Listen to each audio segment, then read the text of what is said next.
You're very welcome along to OTBAM. It's Thursday morning, which means it's Galway Hurdle Day over in Ballybofey. We'll be getting over there a little bit later on this morning. Johnny Ward has got all your tips today for the Galway races. It's a huge couple of days as well in GAA, possibly the biggest game we've ever seen in Championship in Ballybofey, and certainly the biggest ever game for Monaghan footballers there in Salthill at the weekend. We're previewing that with Anthony Moyles and Enda McGinley a little bit later on. It's also definitely the biggest day in the history of Irish hockey, potentially tonight. They're up against India in the World Cup quarter-final. We'll be hearing a little bit from Graham Shaw. He was speaking on last night's show. And we'll also be hearing a little bit about Dundalk versus Larnaca. Dundalk in Cyprus for their second leg tonight. Dan MacDonald, we'll hear a small bit from him as well in a couple of minutes' time. If you've got anything you want to get off your chest this morning, you can tweet us at Off The Ball, or you can comment on the YouTube or Facebook streams. Anthony, a very good morning to you. Morning, all. Are you excited for this weekend? Yeah, I am excited for this weekend. Thanks God for David Clifford, because it could have been a serious damn squib, you know. So he definitely saved a lot of bacon and saved a lot of bums on seats for GAA, for HQ. But no, it's an absolutely fantastic weekend. Like, I mean, some intriguing stuff, especially when you take in some former players' articles over the last few days, namely Dara O'Shea. What do you make of that? What I thought, as I was saying to you, it's cute tourism of cute tourism. Yeah. Like there was double bluffs going on. There was all sorts of stuff going on. It was like he literally went out to his sports psychologist and said, "What can I put in a piece that'll get into the minds of the Kildare lads, Galway lads, Monaghan lads, whoever I need to get into," and he was just hitting spots everywhere. But I'd say there's a semblance of truth in it. Yeah, he's an enigma wrapped in an enigma, as they say when he's writing for the Irish Times. Yeah, or whoever it is writing for him. But no, it is. It's. Listen, you can kind of see where he was going with the whole thing of. But I love the piece where he was saying, the Kildare lads, they may think they're up for it, but they won't really be up for it. Which is, what, he is probably right. They'll want to put on a bit of a show, but let's be honest, down there, especially if Kerry get a fast start that people are talking about, they'll stake with it. But at the same time, Kildare have actually been playing pretty well, Yeah. Like, I mean, I think they've been unlucky, Kildare. Like, I mean, the Flynn sending off was an enormous sending off for them the last day, because I felt they were right in that game still at that moment. And, I think it would have went right down to the wire if he'd stayed on the field, because he was causing Galway major issues, So it's I don't know. Big weekend. Weekend. We should run a poll as to who is the biggest Q-tour in GAA media at the moment. I think Dara O'Shea's 2 columns this season, I should say, where he's really gone heavy in behind Kerry, have probably lessened his standing a little bit as the King Q-tour. Certainly his brothers might actually be up there a little bit. Let us know actually who is the biggest Q-tour in GAA circles. Let's tell you what's coming up on today's show. We're going to be looking at the sports pages in a couple of moments. The club at 8:10. Tommy Welsh had some great stuff to say about the importance of the club, something we can forget about, particularly when we get into the heat of battle in elite Gaelic games. So we'll chat about that with Anthony a little bit later on. The Super 8s then, we'll get our teeth sunk into the previews of those games, particularly the games in Salthill and Ballybofey, and a small bit on Killarney as well, the 3 big games this weekend. Ballybofey then with an exclamation mark at 8:45. Enda McGinley will be bringing the exclamation points to our chat around the GAA and chatting specifically about Ballybofey. An unbelievable record for Donegal there at the moment. And finally at 9 o'clock, Johnny Ward, as I say, will be here with all your tips for Ballybrit Day 3 and going forward as well into the weekend. So that's the agenda for today. Before all that, as I say, it's time to have a look at the sports pages. OTBAM. Thanks to Screwfix.ie. Championing the trade with a dedicated call centre. So the GAA are putting down the foot, as Martin Bretley has a story this morning on the back page of the Irish Independent. 10 counties facing rap for breaking training camp rules, Anthony. So the counties that are involved here are going to lose home advantage for 1 game in next year's Alliance League. So this is from the regulations that you weren't allowed to go on training camps during the club-only month of April. Bretley points out that the high-profile overseas travellers were Dublin and Armagh footballers and Wexford hurlers. Wexford and Dublin players subsequently claimed that their trips were for purposes other than training. Dublin, the specific example was that they went to the Somme, and I think Ciarán Kilkenny said, well, it was a historical trip. It was put everything in like a school tour. A school tour, exactly. Exactly. What do you make of this? I think, again, I would look at it, through the old sceptical GAA eyes. I can't see it actually being enforced when it comes to it. Like, I mean, they're saying it's going to be played in neutral venues then. So even the logistics probably of that, you know, so Dublin going down to play whomever in a neutral venue where you may already have that county out in a league match, will it be able to hold Dublin? They might, I mean, see all the hassle this year about Newbridge or nowhere. Yeah. See all the problems with the amount of attendance and stuff like that. So, you know, I could actually see that at the end of this was kind of going, listen, we won't really enforce it. We might give you some kind of an idea, but at the end of it, we'll just actually fob it. I've got actually a great idea for the Dublin game. If they lose their home game and they have to play it in a neutral venue, there's a neutral venue called Croke Park in which they can play their league game. That's a really good that's idea. your solution there, GAA, for the Dublin situation. Yeah. The rest of them now, the rest of them, who cares? It's a strange one, all right, because it's very easy for them to just say, we didn't do any training. We were just looking at the monument. We were saying how lucky we are to not be 100 years older than we are and stuff like that. And lads brought their boots and they just went out independently. It wasn't structured, it wasn't actually anything to do with us. In fact, Jim Gavin is very annoyed that his players went out and trained independent of the historical school tour. The back page of the Irish Independent there as well has a picture of Mark Enright with the Galway plate. 1,155 to 1 double for him yesterday. Incredible stuff from the jockey. He was in the last chance saloon, as he says there. Gordon Elliott with some very interesting quotes of him as well, saying that he kind of came in around the end of last year and was just happy enough to knock around. No matter what ride came up for him, he was going to take it, and it's paid dividends for him. We'll be getting Johnny Ward's take on that a little bit later on this morning. We'll move on to the Irish Times this morning, and they're leading with what could turn out to be one of the sports stories of the year. Let me just go back one page to get it. It is Ireland determined to exceed expectations again. So this is the hockey. They're up against India tonight at 6 o'clock. There is the picture there. There's the front page of Sports Thursday. So that's Stephen Findlater. He's saying the stakes raise significantly. Shaw's side face India this time for a place in the last 4. It's kind of this odd psychological thing now where India are a higher ranked team than Ireland. They wouldn't be one of the top teams, but certainly higher than Ireland.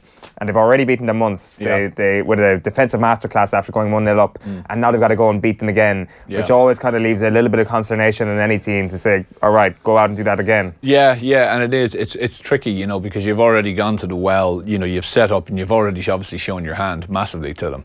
And that is the big thing. But I think, they can also obviously get confidence from it. They may actually tinker a little bit, say, we can go after them in certain different ways. But fantastic, achievement thus far. But it'll be.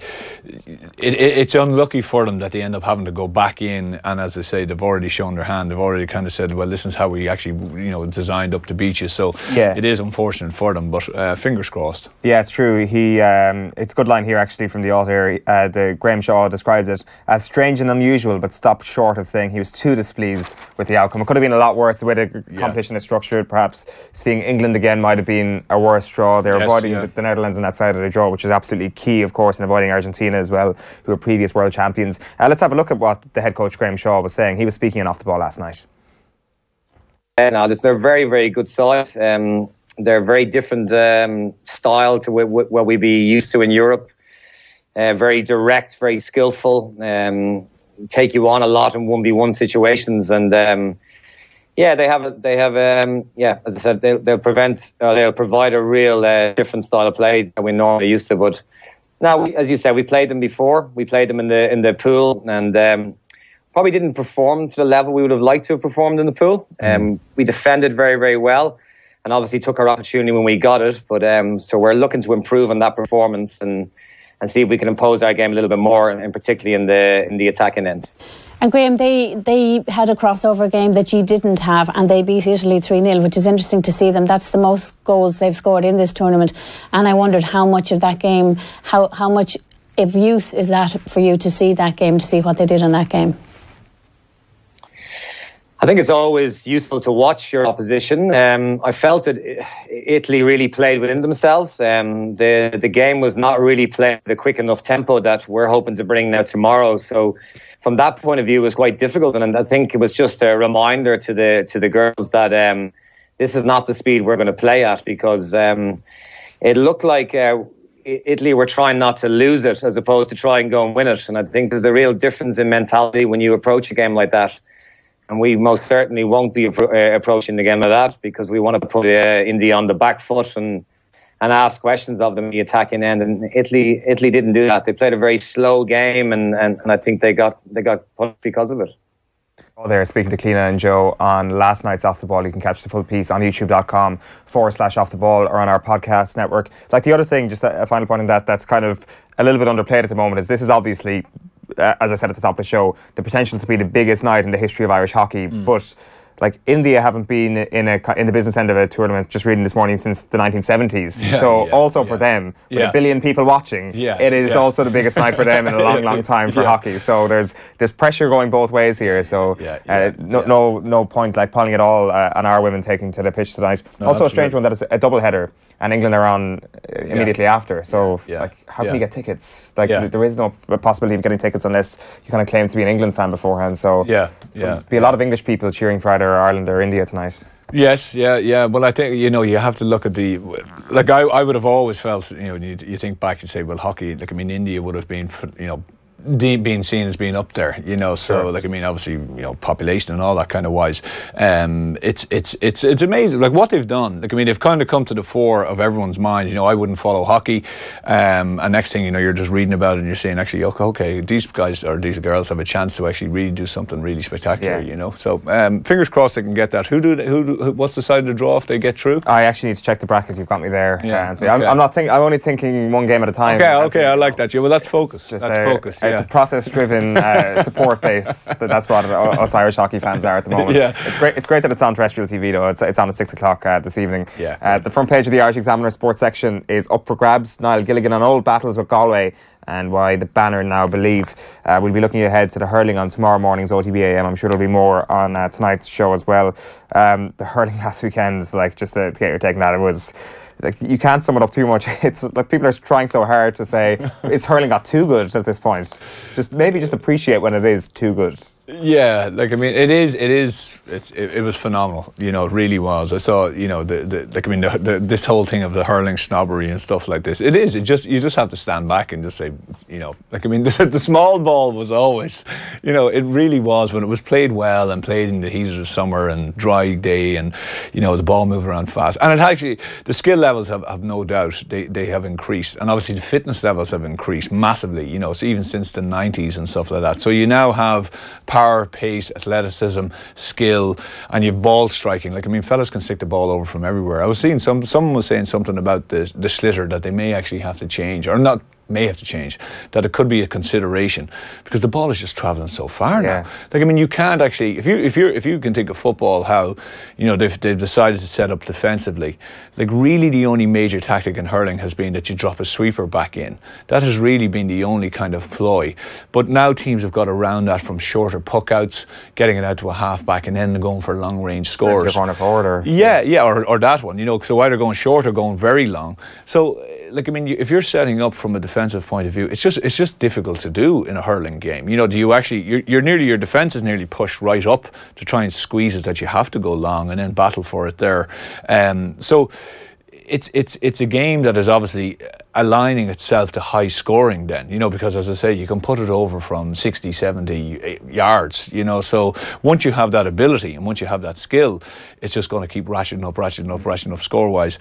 So it might be something that they could potentially look at, to try to say, well, actually, I think there was, I think the wides were just as many amount of scores, so that, I can't remember the actual statistic, but there's the amount of chances is just phenomenal. So that's always going to, as I say, lend itself to a very exciting game. And then when you look at it and then look at a football game, you're like going, one seems to be going on fast forward and the other is just like, going nearly in rewind, sometimes, So the old football's have been getting a little bit of a bad press lately, but a little bit. You do sense that this weekend could throw up something good, though. Like, the other thing that I hope, and like, as much as I was so thankful to get extra time in both games last weekend, because I just didn't want it to end, I really hope this game on Sunday doesn't go to extra time, because then suddenly it's like click record on Ballybofey there and come back to it and watch it in real time afterwards and don't check Twitter. But it's just a very small thing. It would have been great if the GAA had known that this was going to be the date for the hurling replay and it was going to be at 2 o'clock, then fix your football for 4 o'clock, not 3:30 sort of thing.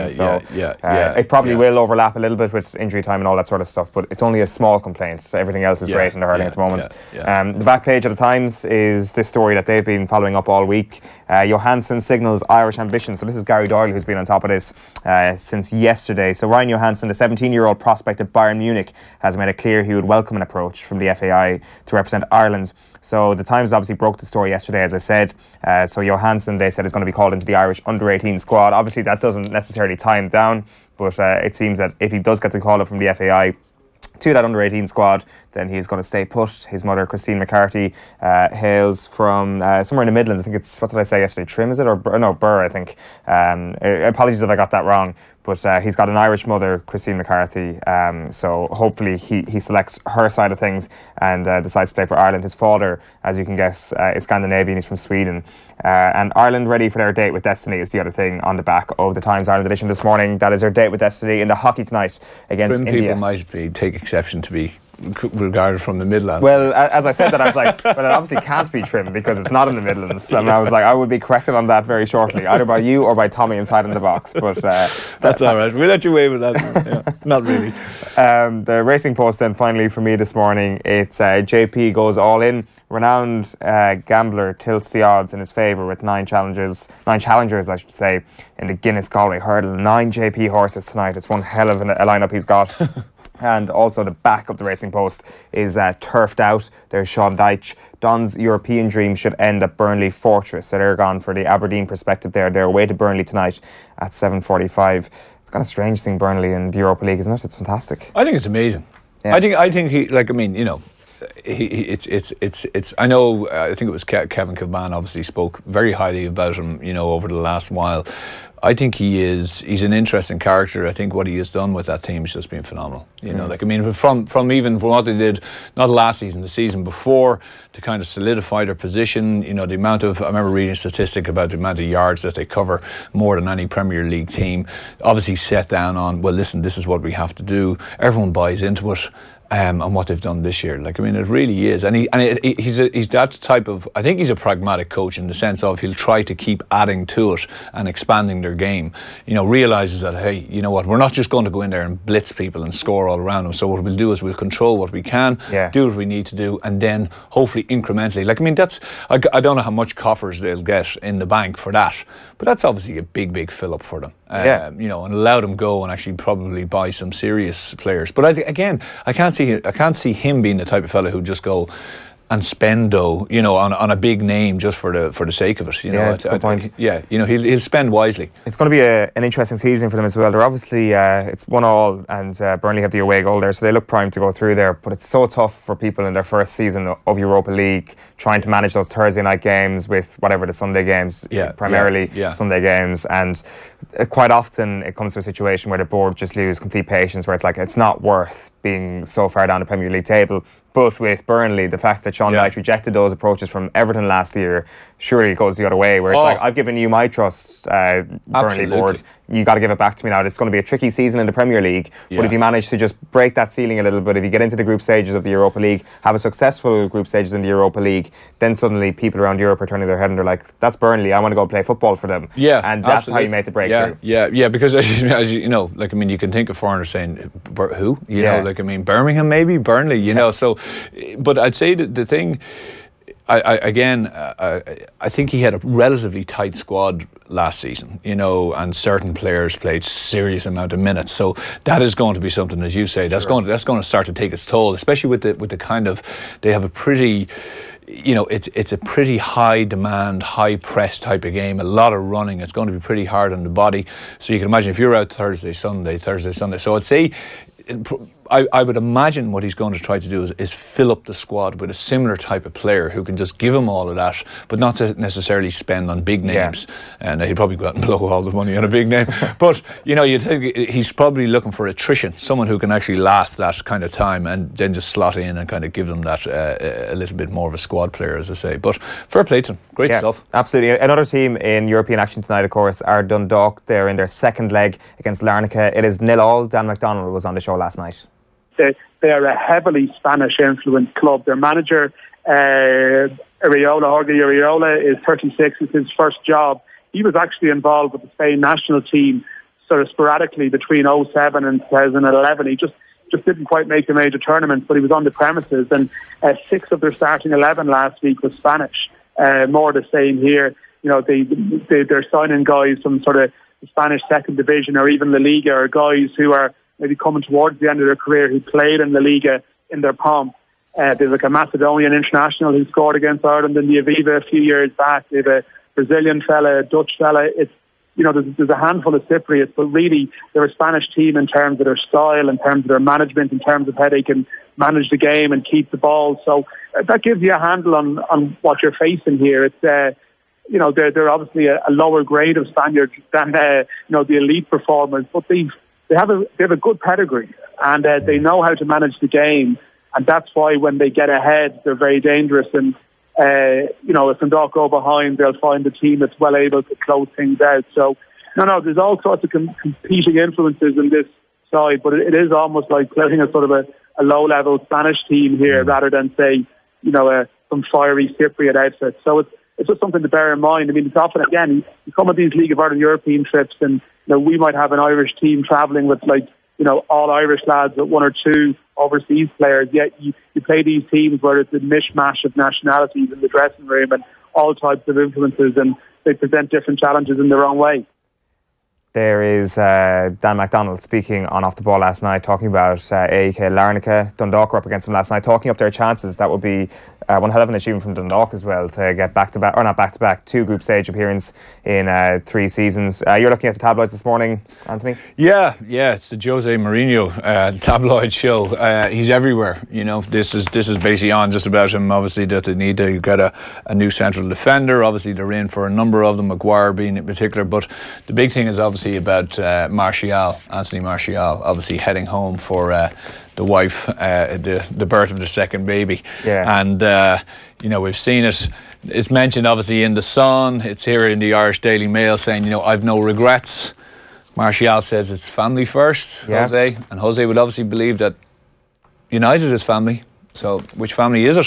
That's it, you know. Like, it's pre-season José. Like, it does feel that when José heard that Anthony Martial was about to go home, José was like rubbing his hands. He's brilliant opportunity for me to get those daggers out and stab my player in the back via the press, as he tends to do. No point giving him a call saying, I'm pissed off with you, Anthony. No point, you know, even like setting up a Twitter account under an anonymous pseudonym and tweeting Anthony Martial would have been better than doing this via the press. It just seems so needless. Bringing, like, I don't want to go as far as to say that José wanted to bring Martial's family into this, but ultimately that's what he's done. Ultimately, he has made this quite a personal, sensitive topic for Anthony Martial to deal with. And, like, it's a bit different to the Luke Shaw situation now. I think José kind of feels that Shaw's kind of come back around now, and he's had control. He's controlled that situation in the end. Whereas with Martial, he plays in a position which makes him a highly valuable player. He plays in a position where he's a highly famous player. He's not as injury prone as Luke Shaw is. There is far more of a possibility that Anthony Martial just turns around to José and says "F you" and leaves. Like, I don't think it's going to happen. I think José would probably turn this around, but there is every chance that it doesn't happen. Do you think so? I do think that there is. He's gone. Like, who knows? Like, there is, as I said, there's every chance that you're right here. I do feel that at this point, with the transfer window closing next week, it's just a little bit late for Martial to now leave. And who knows? Maybe José's words are actually having an impact on him. Maybe Anthony Martial, still a young guy, is waking up this morning thinking, God, was I right to go see the birth of my second child? Well, but I think the you hit the nail on the head with the control thing. Like, that is obviously his main thing. You know, in all of these situations, and even when the stuff where he's talking about the trip to the States, you know, he's saying, you know, people shouldn't even bother to come. Fans shouldn't bother to come watch these games. They're absolutely putrid, you know, to a fan base that obviously the owners are trying to push United and sell kit and everything else. And he's basically, if the main manager saying, I don't know why people are wasting their money coming to watch this, because it's just dire stuff. You know, it's so, like, I mean, he seems to want to obviously control every situation. So obviously they need a big signing, and it isn't happening for him. And I'd say he's saying, right, I'm going to throw the dummies out of the pram here a little bit, just to kind of give someone a kicking, so people will go, you know, José is in bad form, you know, maybe we need to kind of appease him. He just seems to have that whole thing, you know, like, I mean, it seems to be, it's nearly childish, you know, to a certain degree. It's like a toddler having a tantrum. But it's a club with a problem if the board is trying to appease the manager. That's very true. Like, is there any other board who appeases the manager to such an extent? Like, the only other examples I can think of is José at previous clubs, and even then it never really happened on that level. Roman Abramovich didn't take any of his shit. Like, he was just like, get out whenever it got to this sort of level. So it's very very hard to think in modern football, that is. Obviously, back in the day, the manager was the man and the board kind of bowed to his every word. But nowadays, the board wields such power at all these super clubs that listening to that from their manager and actually taking it and not getting rid of him and not having a serious discussion is a sign of weakness from Ed Woodward's point of view. It is, but at the same time, he ultimately he seems to do this wherever he goes. So the ultimate breakdown is either with the team or with the board. Yeah. It's never with himself, so he's never to blame, so he always says, well, so I was either pushed or yeah, exactly. Yeah. So there's someone getting it. And maybe United have kind of literally said, well, okay, they understand that they have a personality who is nearly to a certain degree. He is the person, he's the fulcrum, he's the head part of the team. And to be fair, Mourinho does during the season, he deflects a lot of stuff from the team. He takes an awful lot of crap, I suppose, and nearly brings it on himself, to a large degree. You don't find too much being written. Of course, you get a lot being written about the team, but you don't find as much being written about players on a specific basis unless he highlights the type of player. Sure. He takes an awful lot of himself on himself, and he's talking about himself, and he's talking about himself in the third person, and all this kind of crack.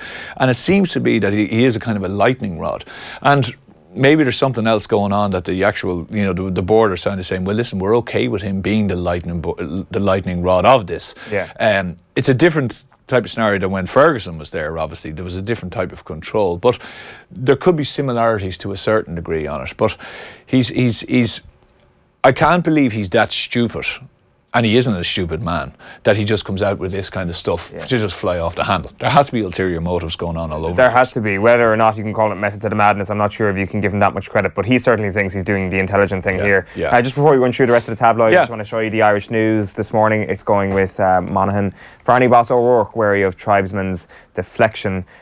So that's all the build-up ahead of Salt Hill at the weekend. Some racing there as well. There's the Jigginstown House colours as Gordon Elliott ended a pretty bad summer for him yesterday. As I say, Johnny Ward coming up a little bit later on.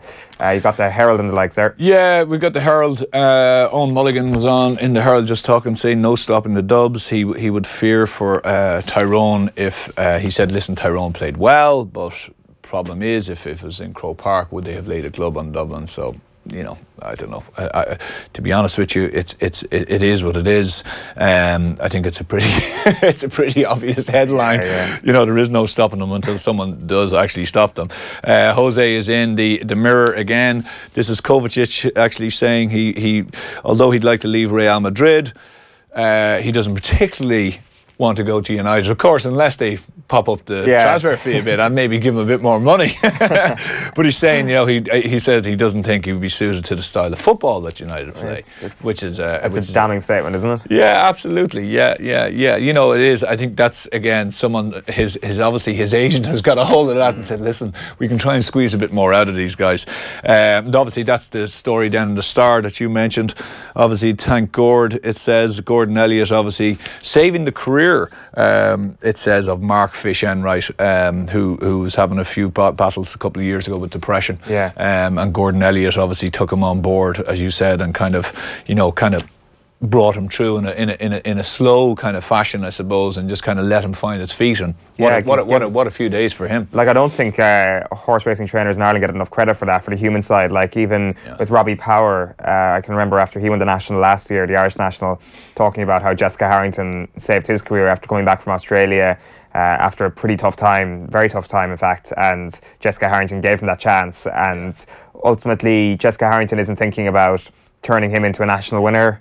That happens kind of subsequently, and I'm sure that was the same with English here, or Enright here, with Gordon Elliott. That Gordon Elliott is thinking about the man. It's like he's a decent guy, he's a good jockey, but ultimately the success is a separate story, and it's fantastic to see that. But I do think you've got to give credit to some of these trainers that they do care deeply about the jockeys and the people in their yard, and kind of helping them as humans as well. Yeah, no, and I think it's again, it's not a sport I'm massively close to, but a good few of my pals are, and they would say that in the sense of is they can always see where the talent is in jockeys, and then some. It's a tough station, Being a jockey is tough. Not only the the actual sport itself and the physical and even the mental kind of strain that's on you, but it can be quite lonely, I'm sure. And there's downtime and there's stress and there's all that stuff and there's the worry about the next ride and injuries and so there's always an awful lot of pressure being applied on, and it's not massive money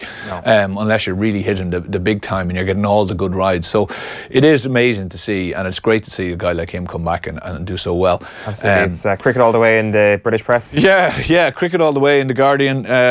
So it's cricket back to front. So obviously about England, it's a game. Obviously look beautiful over there. So it's I was at a couple of years ago. I went to the Ashes, so it's a great day out. All right, well, I'd imagine the Ashes is a fantastic day out. Yeah. Which series was it? Oh, you know what? I can't remember. But maybe 4, 5, 6 years ago, it was on in Manchester. That was the end of the day. I could hardly remember the cricket. Literally, you gorge yourself all day. I'd say. I went with a buddy of mine who lives over in Liverpool, and he brought the packed stuff like pies, and you just literally just drink and eat. You're just basically grazing for the day. That's it. I'm watching sport. Sounds amazing. It sounds brilliant. Like my every weekend. yeah, exactly. And you're getting a tan. Exactly. It's a win-win-win. Yeah. Thanks for that, Anthony. That's all the back pages this morning. We're going to chat a little bit of GAA now in a couple of moments. But here is Tommy Welsh. He was on the show with Joe last night talking about the importance of the club player, not forgetting them during the peak of the elite season. One thing I would say, Joe, is we were all looking at Dahi there. He was great on the game the other night, that great documentary, and how wonderful it was looking back at that. There was a guy on that from our own club, Dick of the Church, and he was 100 last March.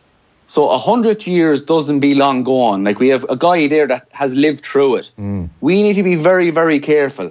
That game we had the 2 games we had last weekend were wonderful.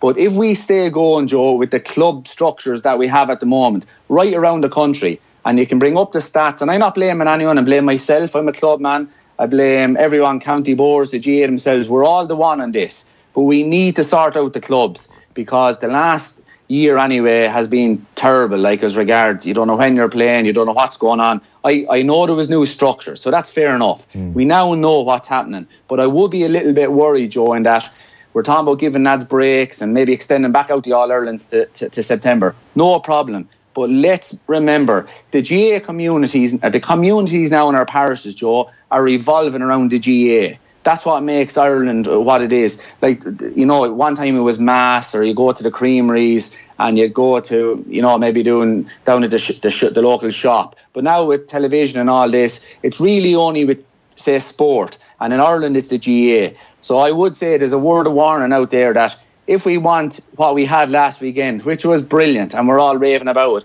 in 100 years' time, well then, let's look after the clubs. Yeah, it's a good point there from Tommy. He's always keen to bring up the clubs at this point of the year, because we have these conversations. It's like this conversation is for January, and the rest of the year is for talking about football, and then the conversation comes back up in November for silly season. So it's important to be having these conversations now, that if you want to protect the very greatest parts of the game, like we saw last weekend in the hurling, you've got to protect the grassroots. Yeah, and I think it's the big thing about it is, and Tommy hits the nail on the head, and it's funny when you start to see Kilkenny people speaking about it, and Kilkenny club people, because obviously, there's only really one code in Kilkenny, no disrespect to any Kilkenny footballers out there, but, so even when they're starting to feel the squeeze, it starts to, so you can imagine then when you go to the big dual counties, what's happening. And again, we're not going to go over this because there's reams and reams and reams, and it's just starting to come in now, there's 3 junior games in Meath in 8 days, 3 junior championship matches in 8 days, and there hasn't been one before that for nearly 12 weeks. This kind of crack, right? So, absolutely, it's vital, massively vital, and it needs to be looked at now, because, I saw someone tweeting last week about the hurling and saying, isn't it great that, there's about 6 to 8 counties now who could compete for the All-Ireland final. And I was saying, wow, and the individual was saying, in his day when he was a kid, there was only kind of 3 to 4. So I was saying, okay, so over a 30-year span, you've managed to get it from 4 to 8. So does that mean that in the next 30 years, we manage to get it from 8 to 12?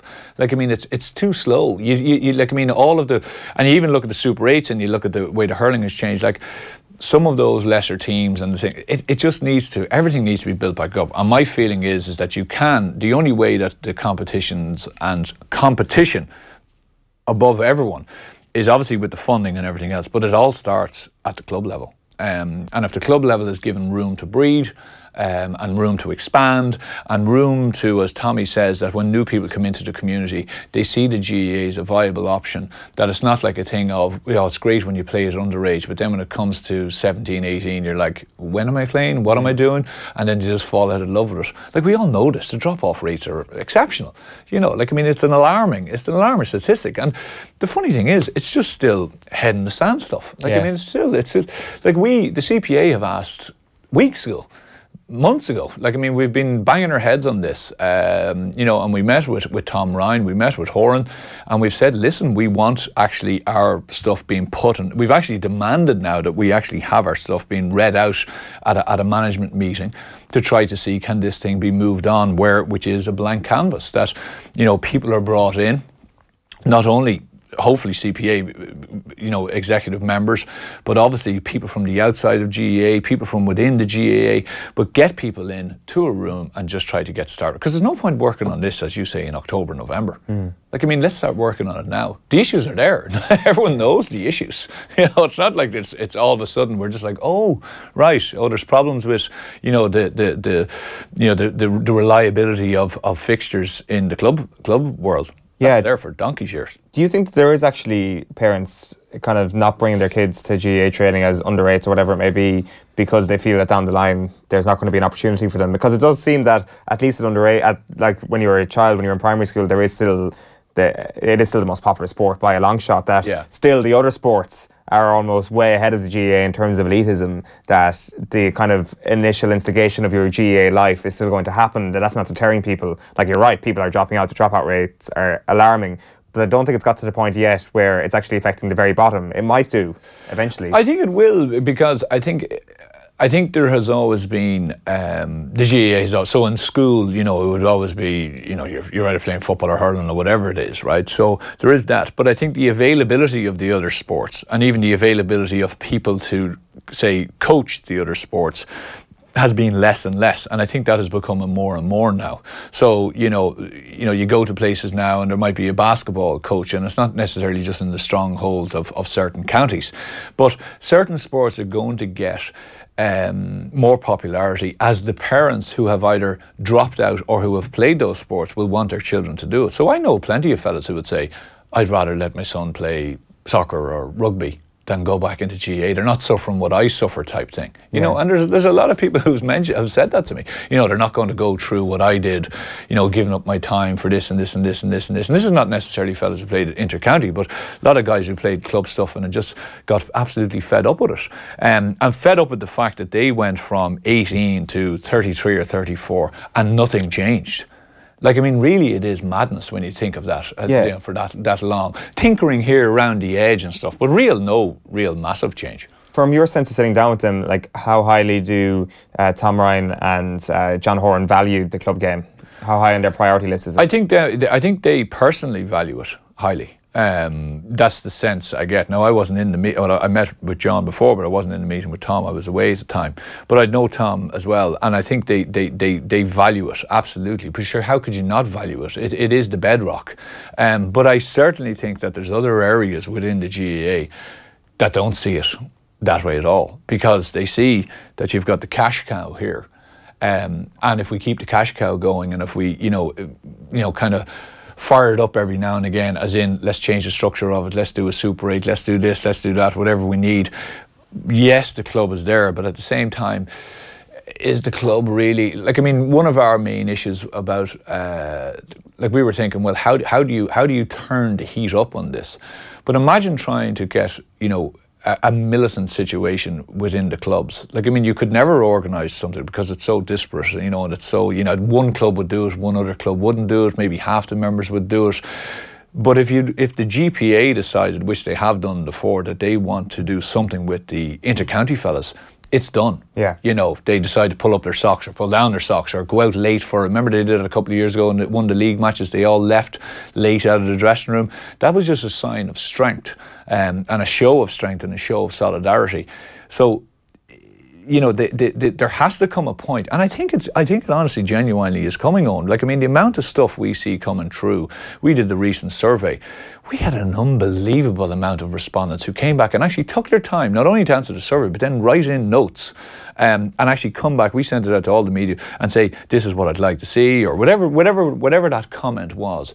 But man, there was some amount of anger in that and some amount of frustration. You know, and that's the only specific thing that kind of kept coming up in those notes. Just the regularity. And the fixture. Just being able to sit down and to be able to say with some level of certainty, with a high level of certainty, that I know when I'm out and I know when I'm not out, and that's all people want. Yeah. I don't think that's much. That's not much of an ask. Well, you're blue in the face from saying it. Like, it is a top-down approach that's required to actually give a uniform regularity to each county, because it's going to need to be a national thing. Just on that point, here's Noel McGrath on the lack of fun in the GAA. He was speaking to Maura Trass and Calig this week. One thing that strikes me is, like, obviously with the advent of social media, you see rugby players, football players nearly retweeting or putting things up on Instagram of them having fun, being out and about, and their supporters and their fans are retweeting it saying, fair play to them, aren't they having great fun? But if you were to put the same video up, I think the reaction might be different. Yeah, I 100% agree with you, and I think it's just probably a culture in the GAA that probably needs to change a small bit, and just let players have a bit more freedom in what they do and enjoy what they do, because to be honest, every player that's playing is putting in serious effort in their training, in their diet, in what they do, and they're planning around maybe some with families and their work and all that. So like, I think it's just about enjoying it and trying to enjoy it a bit more outside of your training and away from things. And as you said, and just people in other sports who seem to enjoy it a lot more, or maybe do a lot more things outside of it, and that's nearly more acceptable. So I think it's just something that has to be maybe a cultural change, and maybe players will just have to, I suppose, go with it and see if people will respond in a positive way to it. Noel McGrath there speaking to Maura Trass this week. It's an interesting point, isn't it? That, like, I mean, even that talk is very dangerous, I think. You know, and I think more and more we've seen that maybe players are getting a bit more brave over the last few years to say that, because probably people would not have admitted it as much, or maybe just with the last number of years, and with definitely a sea change with the increase in intensity and training and everything else, and this whole idea of you're nearly cocooned as an inter-county player. That, you know, it's kind of come to a breaking point, and the thing about it is as that level of as I say, people say the professionalism, but as that kind of level of intensity and being a cocoon and everything else as an inter-county, as that increases, it actually drip feeds down into the clubs. So the really top senior clubs will be, you know, they pick everything from the inter-county setups, be it training methods, whatever it is, and they will then decide, well, actually, this is the way to go. So you can see it, I even see it, you can see it in club football over the last kind of 10 years, how not drinking bans, but everything is kind of, you know, you're meant to be more professional in your manner, and and the fun has been eked away and eked away and eked away. I think probably the sensible people, and there's maybe some sensible coaches or sensible clubs, have actually decided, no, we need to actually bring that back in. We need to bring it back in a big way. You know, we need to be able to go and enjoy. It's not necessarily drinking and alcohol, but it's actually just going and enjoying your time with your teammates, having a barbecue, having whatever it is after training. You know, just getting a bit of social aspect to it again. Because ultimately, that's the best things I remember from club football. You know, the kind of the social, the camaraderie that you had with teammates and different stuff like that, and meeting people and enjoying it. You know, doing your stuff on the field and training hard, but also having the other side of it. Yeah, definitely. There's some interesting comments from Rory Beggan in the build-up to this weekend's game that kind of ties into that a little bit. Just before we get to that, I just want to play you this. This is a Sharon Courtney on the alarming slide, I should say, of the Monaghan ladies football team. Look, we've had a good group of players and we have been competing there for a number of years, but probably 3-4 years now we've been losing one or two every year, and it's kind of paid the price for it this year. Yes, there's a couple of good younger players coming along, but I think unfortunately in Monaghan it is maybe slightly deeper rooted, and I hate to see it, but at underage level we haven't been winning for a number of years. And yes, we've unearthed maybe a couple of young players in the last number of years, but probably not enough to replace the calibre of player that have left us in recent times.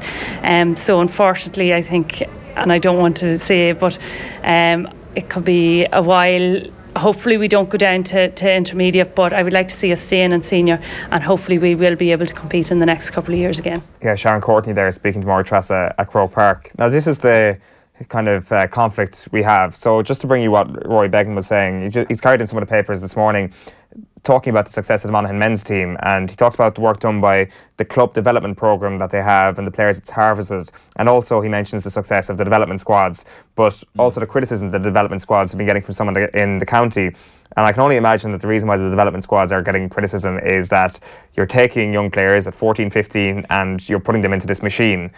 Ultimately, though, this machine is giving Monaghan one of the most successful periods in its history at senior football. But ultimately, it's come as a result of not destroying fun, but lessening the amount of impact or lack of focus on fun on the underage game. Yeah. So, like, where's the balance here? Like, there's two different stories to this. There is the great story of Monaghan, and there's the great story of potentially having fun as an underage footballer, which doesn't seem to be existing anymore. I think you can actually run both at the same time. So not necessarily the same time, but you can run them both in tandem. So I've no problem with academies, development squads, call them whatever what you want. But I have an issue with it being to the detriment of the club team. So, you take, as you say, a 14, a 15-year-old, you basically say, listen, there's all your buddies, but you're coming down here and you're going to meet a new set of people who you may or may not gel with, who you may or may not enjoy being around, a lot of pressure, be it family. Next thing you get all the gear, your Monaghan gear, your Meath gear, your Kerry gear. All of a sudden you're in this machine, as you say. I have ideas about it that I think, it causes issues as you come into a senior panel, because if you've been a member of these panels for 4 to 5 years, 6 years, maybe the main man, maybe not, but on these teams, that when you come into a senior panel then say that the expectation on you is absolutely is high. First of all, the expectation amongst yourself is high, your family is high. Everyone feels that you will just transition to senior football, and it's a different kettle, completely different kettle of fish, brought in with everything else in life of going into college or workplace and everything else. So if you fail at that, or if you get dropped, or if some manager challenges you, do you try to throw the dummies out of the pram? Seeing as how all the way through from your 14, 15, you've been the main man. No one has ever really challenged you, and maybe it's about, a lot of other questions come in. But to go back to the other point, my feeling is that no problem with it being at certain times of the year. So in other words, do it at a certain time of the year. Just play a tournament, to play something for 4 to 5 weeks. You know who the best players are. You know who the people that you want to get in. No point having them in there once a week for 12 or 16 or 18 weeks, or twice a week, or whatever it is, and putting them in gyms. And also then actually train the people, train the coaches, go into the clubs. The clubs have to, and I think clubs are, I certainly see it in me, the clubs are developing their coaches within it. And it's not saying that they have to go and get all the medals and all the badges and stuff, but it does help. Sure. But actually just get, so it's not Johnny's dad who has never kicked a football in his life just standing there and kind of making it up as he goes along, that there's someone there, be it a club officer or whatever it is, or a development person or whoever, that is able to guide you and say, listen, this is what we'd like to do it, or maybe here's some exercises that can be done. It's simple stuff, really. It's just a bit of organisation, and it's a bit of communication, and it's getting things set in stone that actually then that person can get a bit more confident in the drills they're doing. There isn't 200 drills in GAA. It's some basic stuff, hurling and football, catch, kick, doing run. Let's just be honest. But there's no need, I feel. You can take the elite, or the guys who are standing out and the girls who are standing out. Yes, you can bring them down and try to raise the bar. But raise the bar of the club as well. Raise the bar of all the kids. And because you never know who might develop when they hit 15, 16, 17, 18. But it is...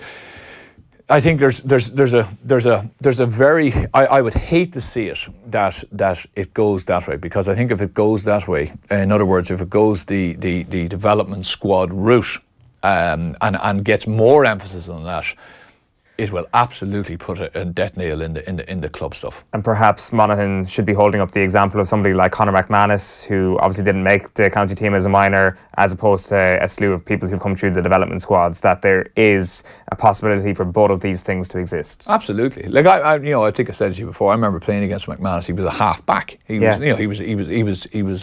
like a whippet, you know. Like, I mean, he's put a little bit on, but he was like, I mean, very, very small and fast. But, you know, I can imagine him underage. He probably struggled, you know, in a sense. But he's a guy who obviously put his head down. So he showed, like, I mean, I never played minor, never played under 21, went for trials and stuff like that, but never made it. So it's always, like, I mean, persistence and, you know, development. It happens at different times. People getting serious about it, you know, people then not getting serious about it. As I say, the pressure of a person who's been in there 14, 15, 16, 17, 18. And then all of a sudden they're like, I've been playing for Meath or Kerry for the last 6-7 years. I'm sick of this. You know, before they even get into playing in Croke Park. You know, by the time they're 21 or 22, they've already had 7 or 8 years of inter-county, you know, in that whole bubble, I suppose. That's not healthy. I don't feel that's healthy. And I'm not saying they take them completely away, but I just think that the club really, you know, you go to most of the successful counties and the standards have been raised in the clubs. The clubs have themselves gone, I need to take ownership of this. But to allow that to happen, the people at the top have to say, well, that's fine. You know, you can take ownership of that, but we're going to help you, because I'll tell you how we're going to help you. We're not going to have a competition that actually makes people walk away from the sport. Yeah. We're going to have a competition that actually brings people into the sport, that they actually go, do you know what, that's a game I wouldn't mind playing again, because at least now I know that I have X time off and I know with confidence when I'm actually going to be playing and when I need to train. Yeah, it all seems fairly commonsensical, but then again, does common sense often come into these decisions? That's kind of a different conversation. It's not too common. No, it's not. Common sense isn't too common, as they say.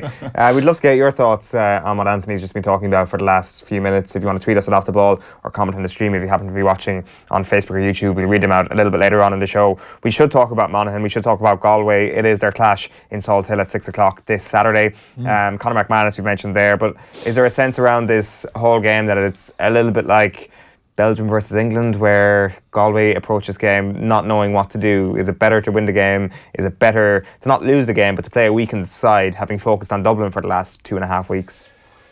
I would go with you on that. Yeah, I think the Dublin focus.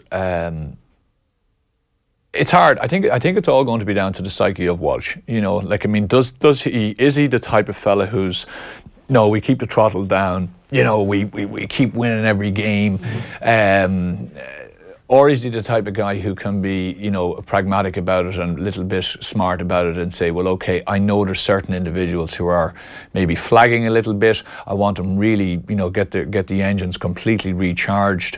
And as you say, I also want to do my work, and I want us to do our pitch work based on potentially Dublin. And let's get really focused for that. Like, when would you rather meet Dublin? Semi-final or final? Semi-final. Clearly, like, I mean, especially from a Galway perspective, isn't it? Like, given the fact that they haven't been there for 17 years, of course it's Dublin, so, and it's like your first opportunity to make that final for 17 years as well. So from your perspective, it's going to be white heat of battle stuff if you're close coming down the line. But I just feel that All-Ireland final has more of a meaning to Dublin going for 4 in a row, and they'll be able to eke that one out. Massive.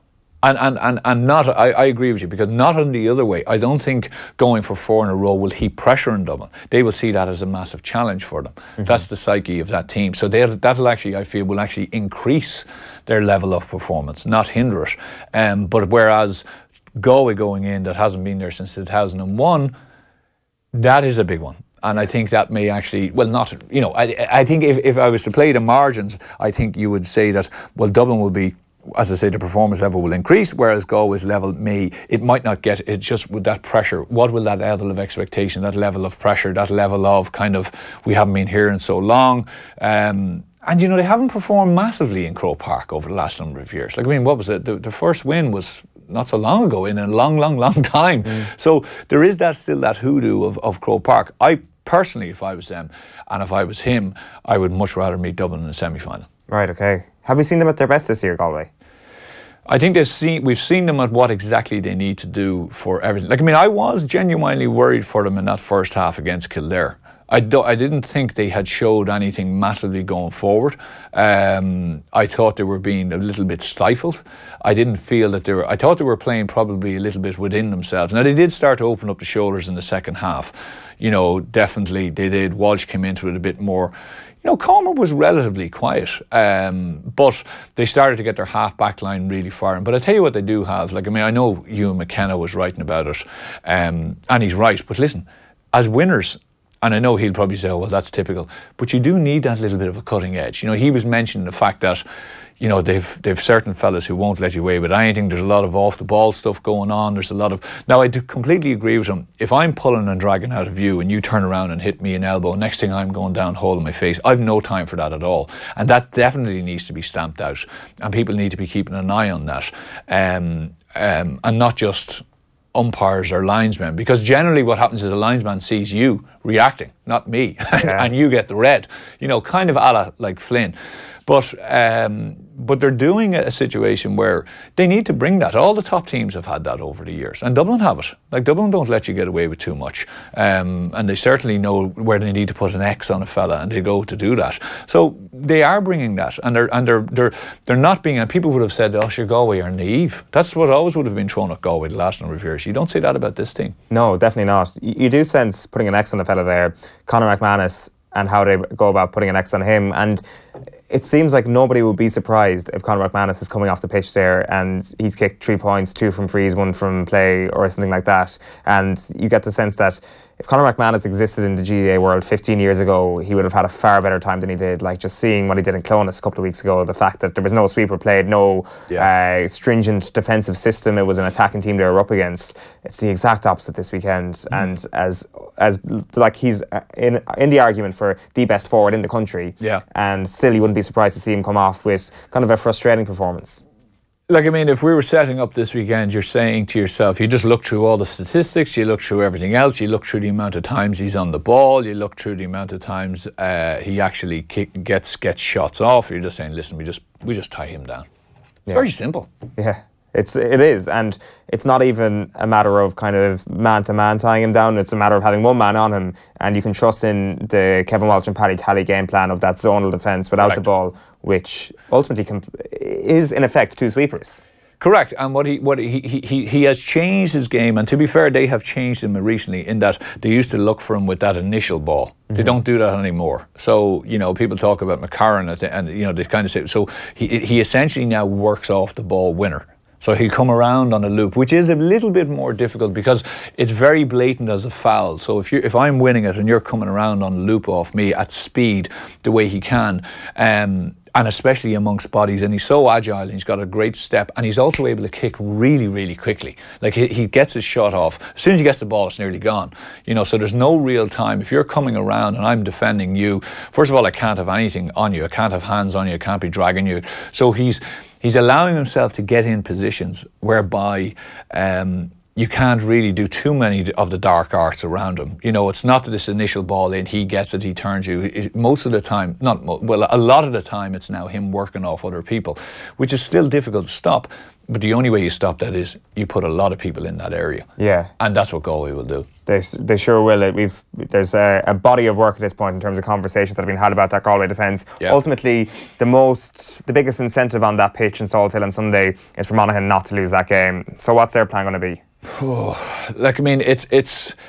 It's tricky. They're going to have to try to, you're going to have to try to come up with something completely different, I feel, because I think if it is the McManus show, and if they're going in there, and O'Rourke is a sensible coach too, it isn't going to work for them. I think that they need to use him nearly as a foil. They really do. They nearly have to hope that he chips in, he gets his frees, and that near the end of the game he can get something. But they really need, I think they need to use a power running game with the Hugheses. They need to go straight down through that middle. They need to really expose Bradshaw at 6. They need to try to drag him out. See a weak link?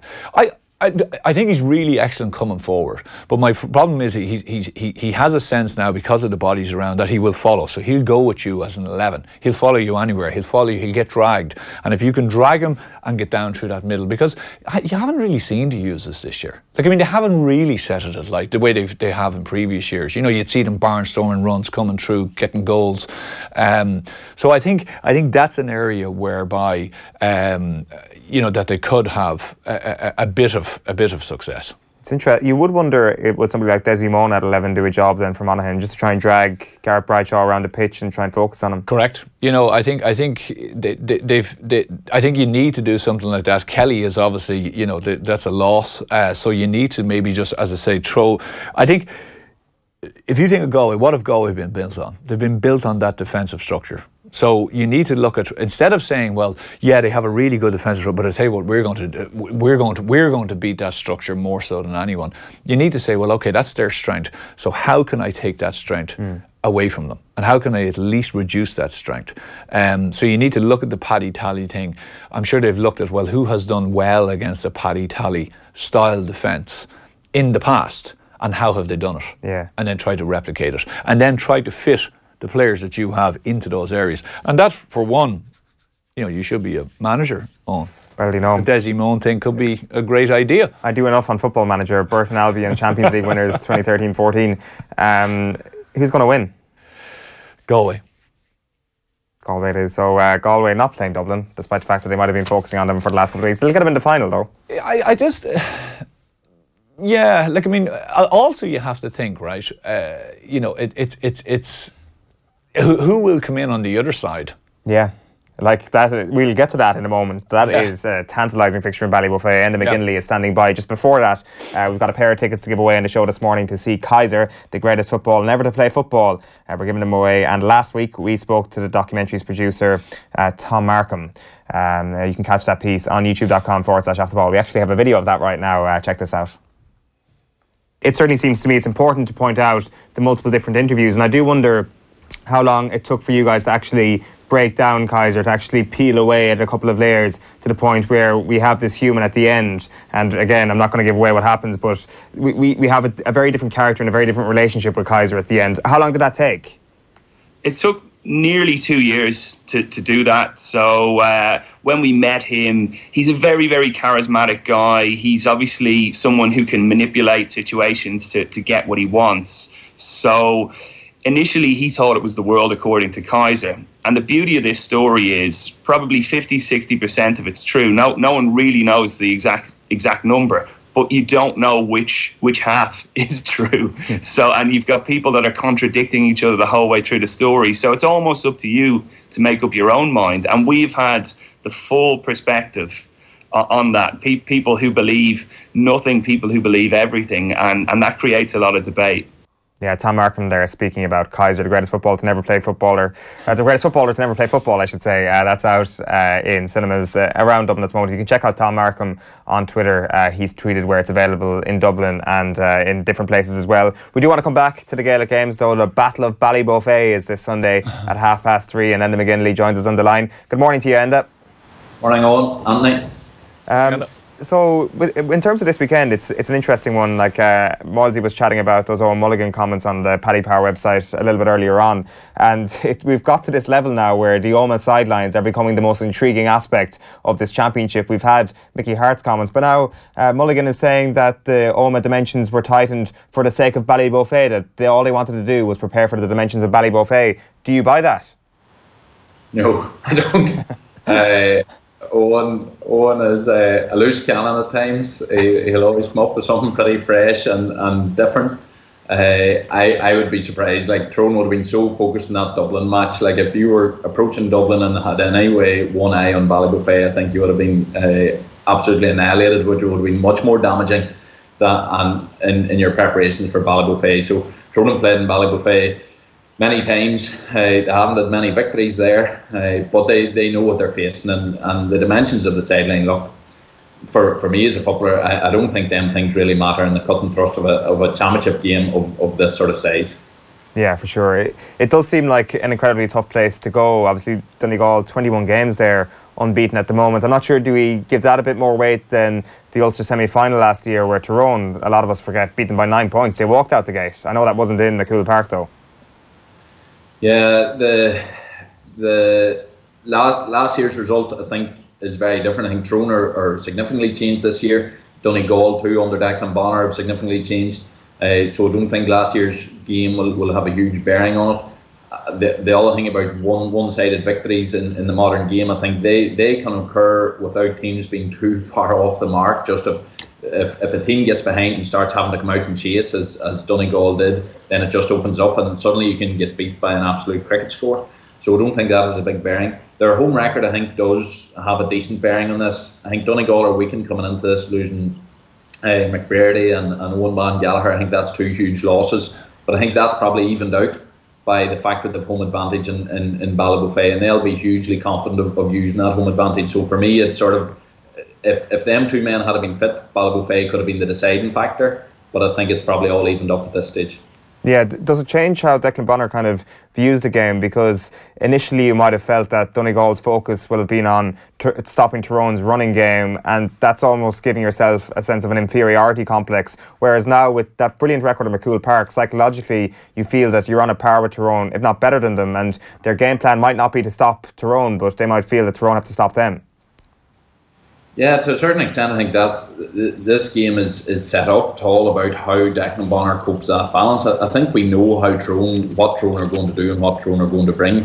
They changed the game slightly in Dublin. I thought they were I think Tyrone showed how much they've advanced this year against Dublin compared to last year, where they engaged Dublin better and kept themselves in that game better for longer spells. The irony was their best spell was when, even in Mickey Hart's own words, they went for broke in the last 10 minutes and threw off the shackles a bit. How much of that was Dublin stepping off the gas, I don't know, but I think Tyrone will take good confidence from that. For Bonner, he'll know he's went with more attacking format this year. They're not dropping as fast back. They are still, like every other team in the country, getting back in numbers should they need a rise. But they're keeping more men up the pitch more often, and so it's as much how Tyrone deal with that. I think Donegal will be fairly happy. They'll work very, very hard at trying to track the Tyrone runners out of defence, but I don't think we'll see Donegal sit back too deep. I think they'll keep trying to play the way that they're playing. And how will Tyrone go about counteracting that? I think Tyrone will do exactly what they're doing. I think both teams will be fairly confident at this stage in their system of play. I suppose that's one of the worries, is that this game could maybe fail to live up to expectations. I suppose a lot of the football has this summer. I'm sort of half hoping that the atmosphere that's going to be on the ground, which I think is going to be incredible, and just the tension that's there will in fact make the team sort of come out of their shells a wee bit. For me, I think Tyrone will continue to sit deep and really look to punch hard on the break. The sighting of Michael Murphy is going to be a crucial factor of this, and that's where Declan Bonner probably can have most impact on Tyrone's thoughts, because you have to adapt your game to where Michael Murphy is, at least with 1 or 2 players, and your bias between attack and defence. So that is probably Declan Bonner's easiest way of influencing how Tyrone are setting up. Yeah, and of course, famously last year, Padraig Hampsey marked Michael Murphy in that match and outscored him from defence. Like, do you expect Hampsey to drop back and mark Murphy no matter where he goes on the pitch? I would imagine so. Whenever a pairing has worked with you before, the last thing an opponent wants to see is that same player coming back onto him again. But Murphy probably is, if anything, is playing better this year. His display in full forward against Roscommon, I suppose, reminded everybody of the talents that we all sort of know he has, but we too rarely get to see him in full flow. So for Tyrone, that would be a wee bit of a worry if he drifts into full forward. But again, McNamee has dealt with him before in there. Another big jewel is the marking of Ryan McHugh. Dublin done a brilliant job on Ryan McHugh. In the Ulster final, that last Ulster final between Tyrone and Donegal, Ryan McHugh picked up Petey Hart. But Petey Hart continued to play his defensive position. So whenever Donegal were attacking, Petey Hart dropped off and just took his position in Tyrone's defensive rear guard, leaving McHugh a free man. And in the first half, McHugh cut Tyrone to shreds, while he marked Petey man on man whenever Tyrone were attacking, and that nullified Petey. In the second half, Mickey put on, I think it was Rory Brennan, onto Ryan McHugh and nullified him. So McHugh's a key player for Donegal, and that matchup will be key, trying to keep Petey Hart free, because he's a key player for Tyrone, and trying to nullify Ryan McHugh. And I've got a feeling Brennan could be introduced early enough if he's not starting. Okay, very interesting. Like the obvious other elements other weapon that Donegal have with regards to the Roscommon game especially is our own McNeilish, and you do wonder what autonomy that will give to someone like Michael Murphy. Of course, Ryan McHugh's role is quite uniform. We know what's going to happen there. It's how Tyrone counteract that. But I wonder how much of a variation we're going to get on Murphy because of McNeilish's form that has just kind of exploded into the public consciousness once again against Roscommon, and he's a real inside target man for Donegal now, that they might get away with not having Murphy in there beside him. Yeah, Oran McNeilis inside, like Oran McNeilis, he's a player you just love watching. He for the rest of us ordinary players, he's a player that makes you jealous because he makes it look so easy. Him being inside was sort of new to me. I'd always seen him out around the middle and admired him sort of as a playmaker, spreading passes, shooting from distance. The fact that he can be an effective target man does absolutely free up Michael Murphy to an extent, but Michael Murphy still carries a certain threat all of his own, that, you know, he's essentially unmarkable. But Tyrone haven't marked McNeilis in that new position. Then Donegal, it's the impact of Hugh McFadden and Liam McClune out around the middle too, two players that have found great form. And with them sort of four big men, they've sort of midfield nailed down and they've a bit of a threat inside. And I suppose that's why Declan Bonner feels he had the wherewithal this year to go with a more attacking front, because he can sort of keep strong in midfield and keep a bit of a target inside. So that's, again, to the earlier point about Tyrone's victory last year. I think Donegal are a different side from last year and will pose a much stronger test this year to Tyrone. And give me a sense of the rivalry. Obviously, you know, you've played in many of them. A brother of mine was at the Donegal Roscommon game, and he was heading up to Sligo Arford, and they pulled in to watch the Dublin Tyrone game, and some of the Donegal fans pulled in, and they were actually singing "Come on, you boys in blue" in the bar. So obviously they pinned their support where they wanted it. Like, is it as intense as you've ever seen? I remember being up there a number of years ago for News Talk, and it was absolutely savage stuff. Like, I mean, you could feel the tension in the ground. How's it going to pan out? Was that match up in Ballybofey, Anthony? Yeah. I was doing ready with that match, and the tension and the physicality of that game was something else. The Tyrone-Donegal rivalry has really come out of really nowhere. The famous comment, and I heard it, and it was in McGuinness's book, I think, about Racing McManaman, a non-game in Eden Dork. It was a sort of a secondary pitch in Tyrone because the main pitch was I think waterlogged, and we were beating Donegal, and there was a wee bit of tension, and Racey says to them, you'll never amount to nothing, is your chokers as such. And I remember being in earshot of it, and you sort of always knew Donegal's talent, and I sort of winced. I thought, Christ, Racey, don't tempt fate there. Don't poke the bear. But as far as you know, that comment went back into the Donegal dressing room and was like a catalyst for McGuinness's whole turnaround of that squad. And then they changed. Then they beat Mickey Hart in Championship 3-4 times in a row, which simply no other team has done, and that really hurt. Then Tyrone eventually, with changing their whole style, Tyrone sort of adopted that Donegal style that brought in by McGuinness, got to parity and managed to turn them over in a hugely tense Ulster final.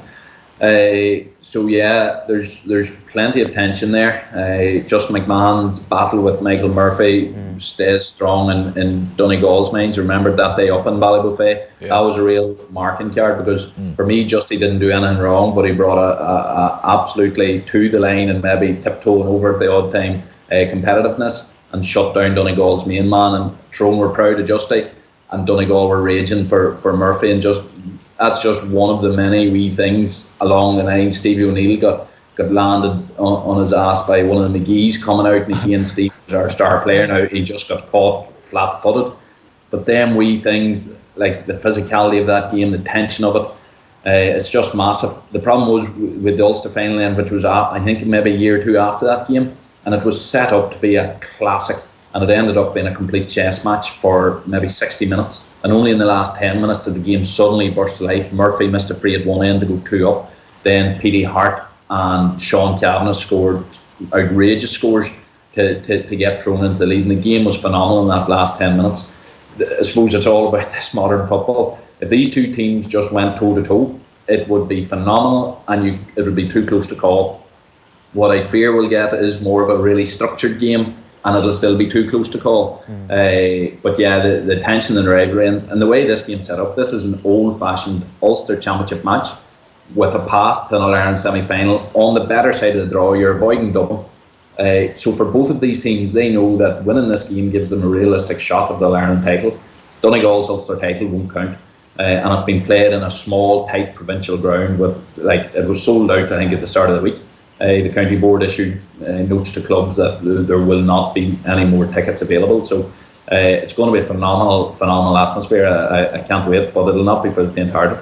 Yeah, it sounds like it's going to be whoever holds the nerve at the end of the day is going to win this one. Like, I presume the game you're talking about there, Moyles, is 2013, the one in McCool Park, the preliminary game. Yeah. And like, obviously famously that day as well, and you had Niall Morgan's curious relationship with the local crowd in Donegal, and obviously he was trying to go on the front foot there, you felt, trying to G up his own crowd, and when you look at the results, you could say it kind of backfired, but ultimately it's hard to know how these players will react psychologically. You can either have the fire of Niall Morgan, or you could easily see somebody choking. And when you talk about targeting players, you can be sure and certain Mickey Hart is going to be picking out Ryan McHugh as the person that they could potentially wind up. Ryan McHugh will probably get a bit of winding up, but possibly the likes of Jamie Brennan. It's usually the fresh fish, so to speak. It's like prison rules. Throwing up a few new players, the likes of Michael McKiernan, the likes of Frank Burns, who's the first time in sort of this type of environment. Jamie Brennan of Donegal with a few others too, and them young players of Donegal choked against Tyrone last year. You know, that was the big thing. Your Kieran Thompsons, your Langans, them boys absolutely failed to turn up in Clonus last year. My fear is, with my Tyrone hat firmly on, my fear is that them boys are 1 year older, will have been stung by last year's non-performance, and will up their level significantly. And with all of that young talent that Donegal have, and again in that safety of being at home in Ballybofey, I think Donegal's performance will significantly up. So it is Tyrone going to be really, really tested here. Are they going to win it though, Donegal? I think the loss of McBrearty and the loss of Owen Van Gallagher is massive for them. I think it's a pity for any football supporter. I think Donegal at full strength were a very exciting prospect this year, not just for this match, but potentially what they could do in competing with the likes of Dublin. The loss of them two players is massive at both ends of the field. They were absolutely critical to Donegal's new style of play. I think with that damage, I think this is a huge opportunity for Tyrone to go there and beat Donegal in Ballybofey, which would be a massive psychological blow for Donegal and a huge cap for Tyrone. So for me, I'm going to, bias obviously included, go with Tyrone by 1 to spare. Right, okay. Well, we look forward to it, Enda. Enjoy the match, and we'll chat to you again next week, no doubt. Thanks, man. Great stuff there from Enda McGinley. It's what way are you calling it yourself, Anthony? Oh, I agree with him. I think on Owen Gallagher, I mean, we mentioned him before. I think he was thereabouts for really pushing on for an All-Star potentially. McBrearty, the loss. I watched, you know, Donegal really closely last week. The Murphy thing is he's playing with that kind of confidence again. He's firing fellas out of his way. He's going to take the challenge on massively. Tyrone have been on the road now a long time this year, you know, like since the Meath game in Navan, you know, they've been kind of tipping on. Have they really been improving? Yes, they have. I think they've been getting more confident. I think they've been unearthing a few players, but they're still not kind of really cutting anyone open. I think P.D. Hart is massive for them, what he brings. But I still think that Donegal just have that extra little bit. I really do. I think with the two fellas, if they had those two, I would be entirely confident with them. Because I think, as we mentioned maybe earlier on in the year, they're a team that possibly could have really challenged against Dublin. But yeah, I'm going to go with them. I think they'll just get over the line. But I think, like Enda, I think it will be a tactical affair.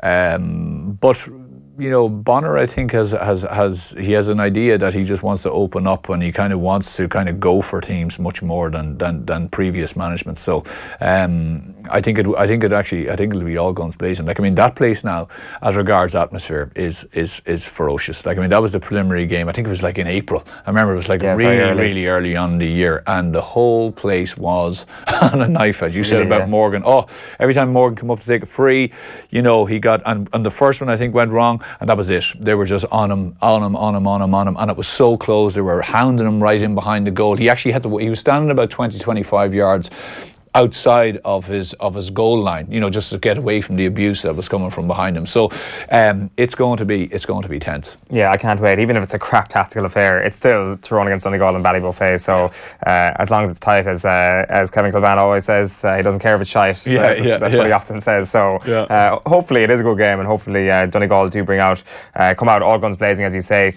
We are going to leave the GAA there. We'll have racing in a minute with Johnny Ward, who's down in Ballybrit. But before that, it's my hero. It's Arsenal fan TV founder/presenter Robbie Lyle. He was in studio with Raf and Team 33 yesterday. That podcast is out next week. Here he is talking about the channel's new in with Hector Bellerin.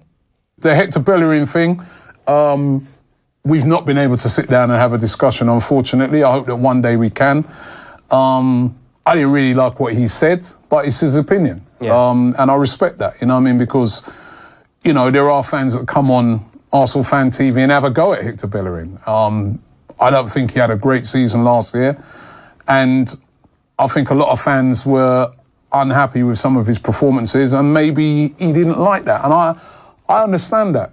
But the integrity of what we do is being honest, and if a fan's going to come on and criticise Hector Bellerin for his performances, they can do that. And if Hector Bellerin doesn't like the fact that they're criticising him, that's up to him. What I didn't like of what he said is when he said that we're just on a hustle. Right. I found, I thought, that was a bit out of order, because this is not a hustle. We work really, really hard. We travel to every game. What was he implying with that term? Well, it's almost like as if to say, they're just hustling a little, almost like as if to say, we hope that the club will lose so they can just hustle a little. And I thought that was a bit out of order, but it's his opinion. And so I'm a big man, and I'm a person that I was looking at and say, listen, it's his opinion. I'm going to give you my opinion now. This is my opinion, right? I don't agree with you. And then, it went back and forth a bit, but, I have nothing against Hector Bellerin. I still rate him as an Arsenal player. I'm still 100% behind him when he plays. I just didn't agree with what he said. This is not a hustle. We work extremely hard. We built this, off of our own back. I remember when I first started this, man, I was working, all my money was going into this before this was able to start paying for itself. Yeah, Robbie Lyle there speaking to Raf and Team 33. Full podcast out next week, and of course there will be more from Robbie Lyle and their Arsenal fan TV counterparts when they get hammered by Manchester City on Saturday week, so cannot wait for that. Johnny Ward is in Ballybrit. Good morning to you, Johnny. Good morning to you, Owen. How are you? Very well, thanks. We'll talk about yesterday first. We'll talk about the Galway plate. Gordon Elliott back with a bang, I think it's fair to say. Yeah, won the big race with Clarkham, a 33-1 shot, who has been on the go quite a long time. He was a juvenile hurdler, and he's probably not been around for maybe as long as people think, but he's running a hell of a lot of races. He's been some money spinner for Gigginstown, and basically in these races now, Gigginstown, they've only one runner in the Galway hurdle today, but they had a few runners in the plate, and JP, between the plate and the hurdle, JP McManus, they kind of basically load the race with horses that can run in it, because it gives them a better chance of winning. And basically when you have the muscles, I suppose you flex them. And Clarkham was one of those horses that had a bit of a chance. He got a very enterprising ride by Mark Enright. He basically went clear on the final circuit when Drumcliff fell alongside him. And he just wasn't for catching, even though the hill is very testing. With plenty of rain in Galway yesterday, made it all the more testing.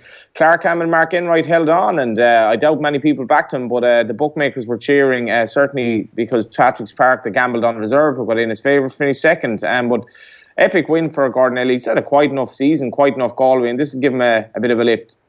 Yeah, talk to us a little bit about Mark Enright, because he joined Elliott's yard last year in winter, I think, and Elliott just said to him, listen, there's no guarantees of getting any rides, but clearly he's worked his way up the ranks, and yesterday probably one of the best days of his career.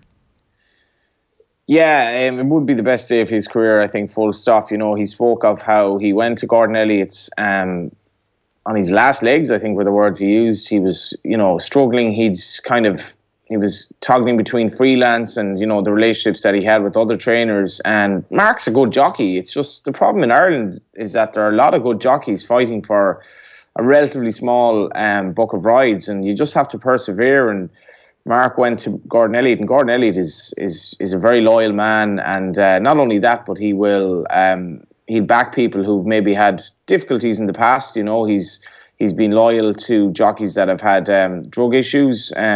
And he's been loyal to Mark Enright here, who, you know, has had battles with depression that he very bravely came out and spoke about. And as everyone should, I think, in situations like that, particularly in sport, because it's you know, it actually does break the ice, I think, in terms of, you know, like issues like mental health in sport. And it's not really talked about in racing, but a few years ago, Mark came out and admitted that he had a battle, and that was why he'd taken a little break from racing at that time.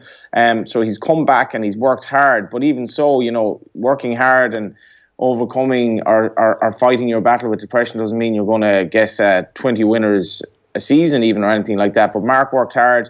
He got 2 rides yesterday at 33-1 that both won, and Gordon just gave him a chance. And, you know, Mark's a very good rider, really. He's also a low weight rider, and that's insignificant because a lot of jockeys couldn't do the weight that he does.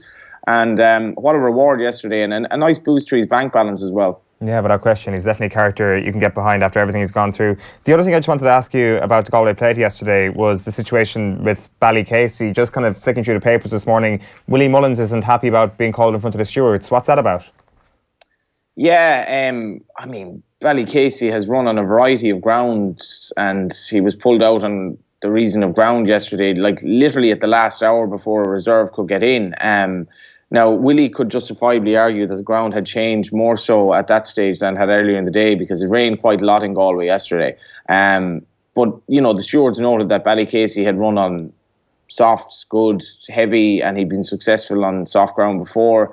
Willie made an argument that, you know, with a view to the horse's future career, the races he's going to be running in, he didn't really want him running on the ground yesterday. But, you know, the fact that this meant that the favourite Patrick's Park was going to get in. Obviously, a lot of people on social media, which was, I suppose, my outlet yesterday, and at the racecourse itself, would have been a little bit, you know, it's not really justifiable to pull him out on the reasons of ground.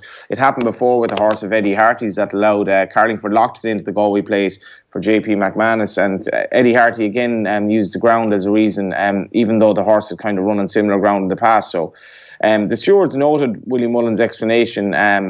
I don't think it looks great, to be honest. I think, you know, Ballycasey probably should have run in the race. I don't know if the ground, to me, doesn't really look like an excuse. But, you know, Willie Mullins justifiably wanted to get his best chance into the race. I just think it may have worked out better than it did yesterday. And I don't think we've heard the last of it either. Right, okay, very interesting. In general, yesterday, another win for Rachel Blackmore, but a bit of a nightmare for the punters. 6 out of 7 outsiders winning.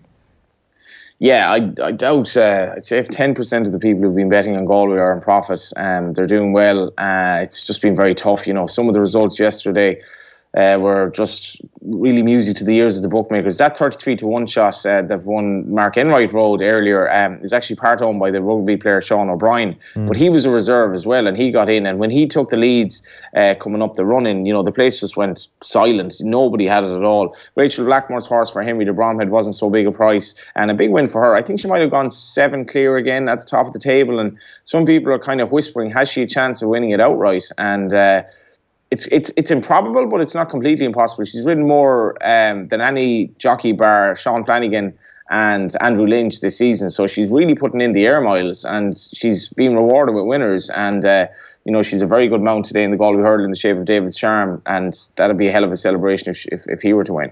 Absolutely. Let's talk about the Galway Hurdle. 9 JP McManus horses going to post in this one. He's going for it. Yeah, very much so. it's a 300 grand race. It's the most expensive hurdle race in Ireland, which is really remarkable for, it's a summer handicap, whether you like it or not. But it's because of the prize money. It's gotten really classy. Now, the flip side of that is if I want to have a runner in the Galway hurdle today, just a runner, it's going to cost me 3 grand. Right. So it's made the race, I guess prize money's made it more elitist, really. 15 years ago, I made this point the other day, 5 of the first 6 home were rated 117 or less. Ted Beale's rated 134 today and doesn't get in. That's a huge, rise in class. But JP is 9 in the race. I think Larichburg is the one. I'd be a bit more confident about this than I was in the plate yesterday when I tipped his horse Slow Motion. It was a bit disappointing. But Larichburg won a novice hurdle at this race last year. I think that he's basically been preserved for the Galway hurdle ever since, and his handicap mark has basically not budged, and because of that his form has been patchy, but I expect him to turn it on today. Joseph O'Brien trains and won the race last year for JP with Tigris River, one of 9 JP has in the race, and hopefully I'm on the right one. Yeah, Tigris River looking to become the first back-to-back winner since 1983. I'm just looking at the odds here, and it seems to me, because I had the odds in front of me before the show, unless it's coming from a different bookmaker, that Larichburg has drifted this morning. David's Charm 13-2, Larichburg 9-1, and you've also got Max Dynamite at 7-1 and Whiskey Sour at 8-1. What would be the reason behind Larichburg's drifting? I wouldn't really read too much into it.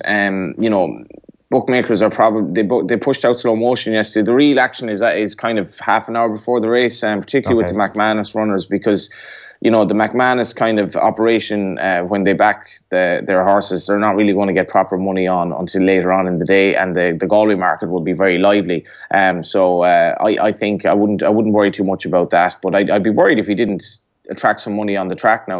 Willie Mullins, Max Dynamite factor is fascinating. Ruby Walsh is riding him. His hurdles form just doesn't match up with his flat form. It's as simple as that, and I don't think he's going to produce it on the ground today either. Willie has Sharjah at top weight. He could have a better chance. He also has Whiskey Sour in the race. Massive chance of winning the race as well. But I wouldn't worry too much about the Larichburg drift. You're kind of making me a bit paranoid here, Owen, after 3 battering days. I'm sure he'll go right back in. He'll be backed into favourite after your tip this morning here on OTBAM. What else are we looking at today? Anything else? What else are we looking at today? Well, the Ruby Walsh is riding a horse that rather humorously actually unseated him earlier on in the week. It was the first race on week 2, and Ruby had won the first race on the first day, and it was kind of like the perfect comeback. But then in the first race on the second day, he was actually unseated at the first, and the horse called Exchange Race, and he was quite well fancied. But he rocks up today in the Guinness Novice Hurdle. That's at 4 o'clock. And funnily enough, the race was so good on Tuesday, I'm not even sure he would have won, because the stablemate won the race in very good fashion. And this race might work out actually a little bit easier. So I think Exchange Race might actually have an easier opportunity here, and that's in the 4 o'clock. The first race as well, the same connections, the Mees, they like to have a winner in Galway, as does everyone, but they certainly do. And Ruby is riding in that race for them again, and that is on Manella Bow. Now, Manella Bow won at Galway last year, and he will really appreciate the trip today. I think he's a decent chance. So I think it's going to be a good day for Willie. And Charles Burns in the finale as well. He's a very interesting runner. If I get the name of him here, Willie Mullins is a first-time out horse in that race. Charles went for a couple of gambles yesterday. Everyone knows in racing that he likes to go for a touch, but neither of them they both look fairly speculative gambles. Today, I think he might have a better chance in the shape of Dr. Duffy, runs in the last race. Richie Deegan rides him, and he's a bit of experience, ran a blinder at Punchestown. So you're just hoping on that it's a bit of a better day for punters. The weather is it's grey out there, but it's not lashing rain like it was yesterday. The crowd was down yesterday on plate day, and they took a gamble putting the plate on a later time just because the crowd had been struggling a bit. But it's kind of up in the air whether it worked or not because the weather was so bad. But I will give my nap of the day as well as Townsend, and that runs in the 5:15. Okay, good stuff. Finally then, our weekly charity bet with the tote.com. Let's get your picks for the play spot today. Yeah, to make things worse, I haven't made any charitable donations so far this week because the play spot hasn't come off yet. But it is tough. In fairness, I will say that the play spot it's not the easiest to win. But I have my selections here, and I've gone for 4x2x2x2 again today. So that's 32 selections. So in the first race, we go with number 10. That's Manella Bow. Hopefully should do the job. In the 2:15, we go with number 2. So we kind of slightly banking on the first 2 races, but I'd be confident enough they'll both be placed anyway. 2:50, 8 and 12, 3:25, 1 and 11, 4 o'clock, 2 and 5. And then in the Galway Hurdle, the 4:35, we're going to go with 4 horses here. I'll actually name them out as well. Number 3 is David's Charm. And so that's the mount of Rachel Blackmore. And this is just a horse that's basically been, I think, preserved for Galway by John Walsh, a wily old trainer. And Rachel gets on very well with that horse as well. Number 8 is Whiskey Sour, won at the festival last year. Basically for the connections of Luke McMahon, the big winner on Monday night. My third selection then is number 10, and that actually is Laurishburg, who I hope wins the race. And then my final selection is 15, and that is Ancient Sands. That's at a big price for the Mees, and John Kiley, who at 80 years of age, I believe, is still riding out horses at home. So, even those veteran ex-GAA players can still find a purpose in life afterwards. Absolutely, incredible stuff there. Johnny, thanks a million for that, and best of luck with the selections today. Hopefully it's a better day for the punters. We'll chat to you tomorrow morning. I need it. Good stuff. Johnny Ward there, live from Galway. He'll be with us every morning here on OTBAM. A little bit more coming for you tomorrow as well. So hopefully a bit more luck for him over the next couple of days. So OTBAM, you're watching. It's live with Screwfix.ie, championing the trade with a choice of over 20,000 quality trade products. Now, Niall O'Driscoll has been speaking to our League of Ireland podcast about why he decided to take a controlling share in Club Bray Wanderers. Well, I suppose there's a couple of different stories. The simple answer is obviously my involvement in schoolboy football, and I suppose the disconnect between schoolboy football and obviously National League football is probably a personal reason for me why I got involved, or certainly considered even looking at it, at least, from the Joe's perspective, the Academy's perspective, and this just, I suppose, completes, the cycle for the pathway and allows the opportunities of everything to exist. So explain to us how this has happened, because there was a lot of negative stuff in recent weeks and months about Bray and money and, lack of wages, and all of a sudden you have become the owner, the issues are being sorted, the wages are being paid, and things for Bray hopefully now are looking in a more bright place. Yeah, well, it started off with a simple conversation with the previous owner, our majority shareholder, Jerry Mulvey. In conversation, I made a suggestion, things were what they were in Bray, and I said, here, if you want to talk to me about it or get involved, I'd consider it. And it progressed from there. And literally in a matter of 4 days, we completed all the due diligence, we did all the work we had to do. And it was probably the main decision where I got involved was my wife's background. They're all involved in Bray with the McAvoys, and over the years, I'd have spent all my time after coaching kids' games, going out there for my lunch and all the football. So Sandra probably had a lot more to do with it than I realised. It was sort of, and then my brother Timmy was involved had been involved in Rovers, played for Dublin, whatever. And his view in life is, hey, if you want to have a go at this, let's go do it. So the two of us sort of said, here, let's go do this. See, can we, save a club that's in trouble? Can we build a community that's fragmented, obviously, with what's gone on? And can we provide a pathway for kids and go have a bit of fun doing this? Like, I'm 57, life's too short. I've been lucky out of football, and I might as well put something back into it. Yeah, more of that good stuff on the Off the Ball League of Ireland podcast. Jamie Moore there. Let's before we wrap up, we need to get your predictions. I just realised we haven't got your predictions on. We've got your prediction that Donegal are going to beat Tyrone, going against Enda McGinley, very controversially. Well, let's just say that Dublin are going to beat Roscommon, but that's. I definitely will go with that one. Yeah. Then the other two games, what are you thinking? Kerry. Yeah, complete with the rolling R. Yeah, absolutely. Yeah. No matter what Dara says, Dara has absolutely. He's embedded that stuff now into the Kildare minds, the Kildare psyche. Yeah. Whoever Cian O'Neill has as the psychologist, he's trying to unravel the work that Dara has done yesterday. I can see Cian O'Neill putting Tomás O'Shea's article up on the dressing room wall, the one from weeks and weeks and weeks ago before the Carlow match, where Thomas calls him a data geek and he didn't really get on well with the Kerry players. And I can see Cian O'Neill coming on and kicking a few points himself just to put the sword into Kerry season. Yeah, I think they'll do it. So then the key part of the Kerry result is what happens in Salt Hill. Yeah, I said Galway to you earlier on, but it all depends on who they want. The one team obviously that it's okay, Dublin. Because Gavin will be in a situation where who does he play? Does he play second string?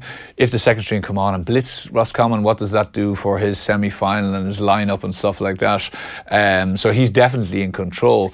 But Walsh is in a trickier situation, as in he's does he rest? Does he not rest? Does he go all out? And then obviously with one eye on who they'd like to get. I think he's the type of guy that just keeps going. To Galway to win? I think they want to pit themselves against someone like McManus and see can they shut him down. And if they can do that, I think Monaghan will struggle. Yeah, so Galway will win. Right, okay, so Dublin, Donegal, Kerry and Galway. I'm sure they're all going to be correct. We'll be talking about Nostradamus, Moylesy, this time next week. Yeah, I'm like Johnny here. Probably absolutely. I might get 1 out of 4. Well, we'll see about that. Hopefully, like if Dublin is the 1 out of the 4, then we're really in for a treat of a weekend, because like with the shocks, well, although there's no real kind of shock that would make it an amazing weekend, it's all about the football that's in store, really, to be honest. Yeah. There's a bit more of that coming on OTBAM again tomorrow morning. Thank you very much for your company this morning, Anthony. What it all on? We'll chat to you again soon. More hurling as well tomorrow morning, and we'll be reacting to one of the biggest nights, hopefully, in the history of Irish hockey. They're up against India tonight. It's on terrestrial TV at 6 o'clock. We're back on radio tonight at 7 o'clock. Nathan, it's Thursday night. Nathan will be on with all the good stuff, looking ahead to the weekend as well. As I say, Adrian's back in the hot seat tomorrow from 7:45 a.m. We'll chat to you then. Bye-bye for now. Anywhere I go, I like to try and find somebody from Connemara, and I found a neighbour of my own from back home, Martin Mulcairns from my Cullen. But also, you are the Irish handball captain, and you guys are about to go out and take on the World Championships in Minnesota in a week's time. Yeah, look at it. It's hard to believe it's here now. We've been waiting 3 years for this since Calgary in 2015, and I suppose we've had other little goals along the way in between, but this was in the back of the mind. We'll see what happens. I saw somebody describe you, Aisling Riley, as possibly Belfast's most under-celebrated world champion. You've got 5 world titles, and you're going for one more in Minnesota in a week's time. I'm actually going for 2 more. I'm going for singles and doubles. So, yeah, you could say that. I just roam around Belfast and kind of unknown. But I like it that way. Yeah, I had shoulder surgery in March 2017. I was probably more anxious before I had the surgery when I was playing and things, because of like the preparation was much different. I'm probably more relaxed now that I'm more or less pain-free. But yeah, it's been a long road. Just being able to come back and throw the ball again. So I'm delighted just to be back playing. You know, I've been here before, and I'm confident I can win. So that's all I'm focusing on. I've trained really hard for this, and please God, I can win it again. I'm looking forward to challenging guys who are 14 years younger than me. I suppose the unique thing about the Worlds this year, it's the US Nationals, and that was my ambition in sport more so than the Worlds, to try and break that record over there. Your biggest competitors are going to be other Irish people. Yeah, I suppose that is the nature of the handball, especially. It's really ourselves and America in the 40 and the US in the 40 by 20. There's also one wall. It'll be the top seniors from Ireland, and the top 4 or 5 will all be there, and then you'll have all the top American pros as well. So it's probably, this will be my second time playing in the Men's Open Championship. I played the last time as well in the 23s, but I would have obviously grown up in looking at these championships. I think nearly every World Final I played in, I played against a fellow Irish person, right from juvenile. In 2012 I played a fellow club member. And then, I played a girl from Cork in 2015, and I have no doubt it's going to be the same again. We just seem to be the more dominant country. Katrina Casey, I just had a quick read up, and I realised that yourself and Katrina Casey seem to be head to head, back and forth, and I assume that kind of rivalry though is a good one. Yeah, I mean, I had the same thing with my club colleague Fiona. We went through a period of 4 to 5 years when we were very, we were very close in battle, and it was every final. So it was a different transition when Fiona dropped, when she left handball, that somebody else stepped in, and it's great to have a rivalry, and I suppose it pushes you on every session, it pushes you on every game. So I very much enjoy having something to focus on and to concentrate on. They've merged 2 tournaments together, so it's a double title on the line. I suppose to a lot of people they're going to win the Worlds. For me, it's the US Nationals first, and then the Worlds. So look, everyone's really motivated. Like I say, it's it's a huge prize on the line here, and even though they may be younger, you know, I have got myself in as good a shape as I ever have been, and I'm ready for you know, to make an assault on trying to win all this, and you know, I'm excited about it. I think it'd be fair to say that this is the deepest draw since 2009. There's just so many really good Irish players, and there's a lot of really good Americans there as well, and it's going to be very, very tough. I suppose looking at the top level grades, the men's and the women's open, and then if we're just to take our juveniles as well, from under 15, 17 and 19 boys and girls, you know, we'd be hoping that we win all them grades. We haven't broken the barrier yet, probably in the one wall of beating the top Americans, so that'll probably be a goal for our one wall players to see if they can to upset the apple cart there.